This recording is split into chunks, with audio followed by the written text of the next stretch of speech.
여러분 안녕하세요, 쏘이입니다. 너무너무 오랜만이죠. 제가 이번 2024년도의 버킷리스트가 좀 열심히 해보는 거예요. 부채널을 좀 열심히 해가지고 꼭 돈에 관한 이야기가 아니더라도 재밌는 얘기를 여러분들이랑 좀 진솔하게 나누고 싶어가지고 야심차게 찍게 되었고요. 모든 어떤 생활비라던가 이런 것들을 5천만 원이나 제가 돈을 아낄 수 있었던 방법, 여러분 궁금하지 않으신가요? 그냥 오늘 이 얘기를 해볼까 하는데 여러분은 네이버 블로그 혹시 체험단을 잘 하고 계신지 모르겠어요. 저는 정말 제 친구들한테 정말 강추를 하거든요.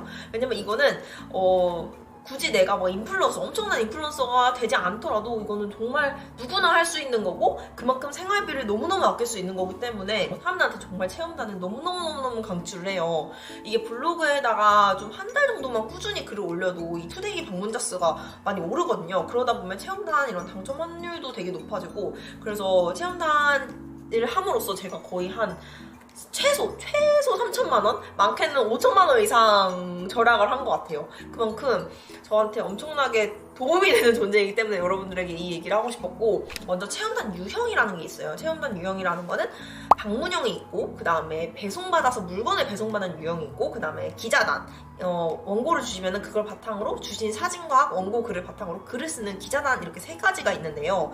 저는 여기서 세 개를 다 하지는 않았고요. 방문형을 위주로 했었어요. 그러니까 제가 직접 맛집을 찾아가고 뭐 미용을 받고 이런 것들에 대한 직접 방문해서 찾아가는 거죠. 왜냐하면은 이 방문형이 당첨 확률이 되게 높은 데다가 좀 직접적으로 내가 뭔가 딱 누리는 걸 딱 받는 느낌이랄까? 그게 되게 좋아가지고 항상 체험단은 방문형으로 했었고, 그리고 제가 아까 말씀드린 배송형 같은 경우에는 되게 경쟁률이 세요. 물건을 받는 거다 보니까 이 물건을 받는 거에 대한 글 쓰는 가이드라인도 되게 깐깐하고, 일단은 배송형은 경쟁률이 너무 세다. 그래가지고 배송형은 몇 번 지원했다가 잘 안 되길래 엄두도 안 냈고요. 그 다음에 원고 기자단이 있는데, 이 기자단 같은 경우에는 아무래도 이게 좀 블로그가 저품질될 우려가 있어요. 왜냐하면은 원고랑 사진을 주시니까 뭐 대행 업체에서 사진을 똑같은 걸 다 뿌릴 수도 있는 거고, 원고 글이 너무나 많은 똑같은 글들이 막 인터넷에서 떠돌다 보면은 네이버에서는 그걸 이제 저품질이라고 생각을 해서 블로그를 이제 상단에 띄워주지 않거든요. 그래서 조금 위험한 부분이 있다, 이런 생각 때문에 기자단은 잘 하진 않았습니다. 그렇다면 이 많은 체험단들을 어떻게 할 수 있나요? 사이트를 좀 추천해 주실래요? 라고 물어보시는 분들 되게 많으신데요. 저는 이 체험단 사이트가 정말 많습니다. 레뷰, 디너의 여왕, 서울오빠, 리뷰플레이스, 강남맛집, 포글로그, 포몬, 아무튼 되게 많거든요. 근데 그 중에서 제가 좀 추천해야 할 만한, 그럼 좀 활성화된 체험단을 추천해 드리면 첫 번째는 레뷰입니다. 이 레뷰가 이 체험단 중에서는 가장 큰 업체라고 할 수 있고요. 어플도 있고, 그 신청하는 프로세스가 엄청 간단해요. 그래서 신청하고 뭐 당첨되고 이런 것들이 되게 좋은데, 문제는 뭐 내가 이거를 취소를 한다던가 글 올리는 시간을 정확히 맞추지 않으면 페널티라는 게 부과되는 곳이 유일하게 레뷰인 걸로 알고 있어요. 그래서 레뷰가 당첨이 되면은 정말 책임감을 가지고 하셔야 된다는 거. 그냥 막 취소해버리면 이게 페널티를 계속 먹게 되면은 체험단을 신청할 수 없게 됩니다. 그 며칠간은 이용 정지가 당해가지고 웬만하면 그거를 지켜주시는 게 좋고요. 두 번째로 강추하고 싶은 게 강남 맛집입니다. 진짜 초보자분들은 강강 강추하고 싶고, 정말 체험단 당첨 확률이 되게 높은 체험단 그 업체 중 하나거든요. 그래서 저는 강남 맛집으로 정말 많은 맛집이라던가 뭐 숙박이라던가 미용, 메이크업 뭐 이런 거 정말 많이 받았었고요. 정말 제 친구들이 방문자 수가 뭐 100명도 안 되는 그런 작은 블로그 활동을 하고 있는 친구들도 강남 맛집에 지원을 하면은 다 그냥 거의 다 당첨이 되더라고요. 그만큼 좀 당첨 확률이 높은 업체다. 근데 그거 치고도 그 체험단 프로세스가 되게 잘 되어 있어가지고 저는 되게 만족하면서 이용을 하고 있어요. 사실 이제 그 두 개가 제일 최애고, 세 번째는 디너의 여왕이에요. 디너의 여왕 같은 경우에는 뭐 택배도 받아볼 수 있는 것도 있고, 뭐 뷰티 관련된 제품을 받아볼 수도 있고, 거기도 엄청 큰 업체로 알고 있는데, 디너의 여왕 같은 경우에는 저는 의외로 되게 당첨이 잘 안 됐었어요. 그래서 그 디너의 여왕을 뚫는 데까지 시간이 굉장히 오래 걸렸고, 뭐 체험단은 다 비슷비슷합니다. 뭐 서울오빠든 디너의 여왕이든 리뷰플레이스든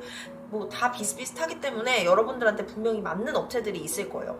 여러분들을 다 찔러보시고 지원을 하신 다음에 그 핏에 맞는 체험단은 아마 주고 활용하시게 될 건데, 우선 딱 내가 블로그를 처음 딱 시작했을 때 그 글이 하나도 없으면은 아무래도 당첨되기가 힘들어요. 그래서 일상적으로 내가 뭐 밥을 먹거나 뭐 체험을 하거나 이런 게 있을 거 아니에요. 그런 거를 내돈내산으로 처음에는 글을 좀 쌓아두는 게 필요합니다. 최소 한 50개 정도?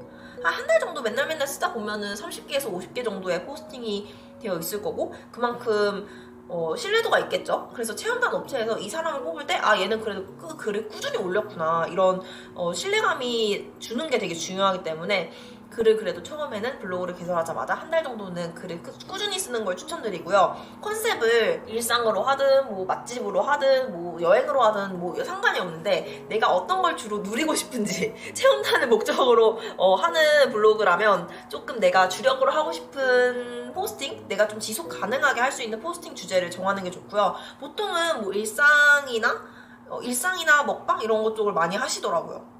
저는 채널 주제가 명확히 여행이었기 때문에 여행 관련된 것들도 많이 받았고요. 뭐 여행이 관련 아니더라도 미용이나 이런 것도 투데이 수가 높으면은 당첨될 확률이 되게 높거든요.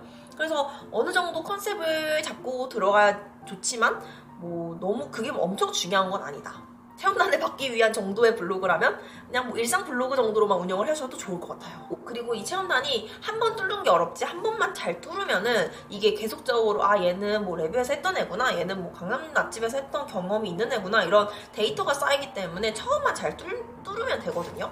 그래서 처음에 경쟁률이 좀 낮은 업체들한테 조금 지원을 해가지고 체험단 경험을 좀 쌓는 것도 중요한 것 같아요. 그래서 일단 하나만 뚫어보자 라는 생각으로 많은 분들이 지원을 하시는데, 제 친구들 같은 경우에는 미용실로 많이 입문을 하시더라고요. 왜냐면 미용실이 일반 뭐 엄청나게 비싼 맛집보다 훨씬 당첨될 확률이 높은 것 같아요. 그리고 굉장히 많고요. 그래서 미용으로 체험단 시작하시는 분들도 많고, 맛집도 모든 게 다 경쟁률이 엄청 세지 않단 말이죠. 그래서 내 집 앞에 있는 맛집인데 가볼만 하겠다, 근데 경쟁률이 낮네, 이런 것들은 저는 다 무조건 신청을 해가지고 일단 포트폴리오를 쌓았다. 그 포트폴리오를 쌓는 게 되게 중요합니다. 이 체험단을 했다는 경력이 엄청 많은 업체들한테 신뢰감을 줄 수가 있어요.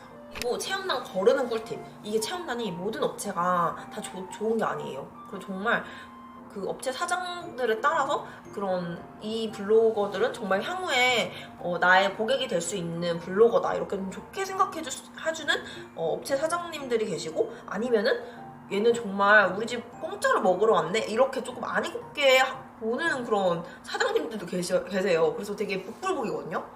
저는 이제 체험단을 신청할 때 그 뭐 사장님의 성격이 어떤지 알 수가 없잖아요. 그래서 조금 거르는 체험단의 기준이 뭐냐면은 정말 애매한 시간에 오라고 하는 경우가 있어요. 뭐 저녁 시간이나 점심 시간에 뭐 1시 이후에 오세요, 이 정도까지는 괜찮은데요. 시간은 무조건 4시에서 5시 사이에 오세요. 아니면 2시에서 3시 사이에 오세요. 이렇게 좀 애매한 시간, 손님이 없을 것 같은 시간에 블로거들을 부르는 경우가 있는데, 이거는 너무 뭔가 차별 같다는 생각이 드는 거예요. 아니, 내가 체험단을 한다는 이유로 점심시간 피크 시간에는 좀 피해서 올 수는 있어. 근데 막 2, 3시에 와라, 4, 5시에 와라, 이렇게 조금 대놓고 뭔가 껌을 주는 느낌이랄까요? 그런 느낌을 주는 그런 업체들은 전 지원하지 않습니다. 그리고 두 번째로, 저는 뭐 3만원 정도까지는 괜찮은데, 그런 뭐 음식이라던가 이런 거는 괜찮은데, 막 2만원 미만의 식사 제공, 나머지는 추가 비용을 내셔야 됩니다, 이렇게 말하는 그런 업체들도 있거든요. 그런 데는 뭔가 쏙 지원을 하고 싶지가 않더라고요. 아니, 내가 지금 정말 정성스럽게 사진도 찍고 열심히 뭐 맛도 물론 즐기지만 사진도 찍고 집에 돌아와서 블로그 글도 쓰는데, 뭐 지원 항목이 고작 2만원, 24,000원 미만으로 하시고 뭐 추가 비용은 뭐 알아서 내세요, 이렇게 하는 거 보면은 조금 뭔가 지원 안 하고 싶더라고요. 물론 그 집이 뭐 음식이 뭐 빵을 판다 뭐 이런 거는 좀 예외겠지만, 뭐 고깃집에서 그렇게 한다던가 아니면 좀 양식 파스타 이런 걸 파는 데에서 2만원 정도로 지원을 해준다? 저는 그런 데는 잘 지원을 하게 되지 않는 것 같아요.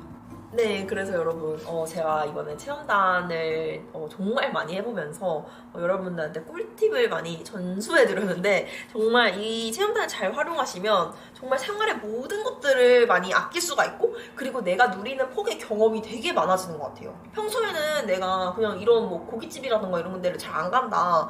그런데 내가 체험단을 해봄으로써 뭐 소고기도 먹어보고, 돼지고기도 먹어보고, 양꼬치도 먹어보고, 숙소 펜션, 이런 펜션을 가보고, 저런 호텔을 가보고, 이런 메이크업을 받아보고, 또 머리를 또 파마를 해보고, 뭐 히피펌, 뭐 매직, 뭐 이런 다양한 것들을 해볼 수가 있는 경험은 정말 돈으로도 바꿀 수 없는 소중한 경험이라고 생각이 들어요. 그래서 저는 20대 분들, 특히 20대 분들은 체험단을 하시면 너무너무 잘 뽕을 뽑으실 것 같고 이거를 안 하면 너무 손해인 것 같아요. 그래서 블로그는 무조건 시작을 하셔라. 저도 블로그가 유튜브를 주업으로 하고 있기 때문에 블로그 같은 경우에는 푸데이 수가 뭐 그렇게 많지 않아요.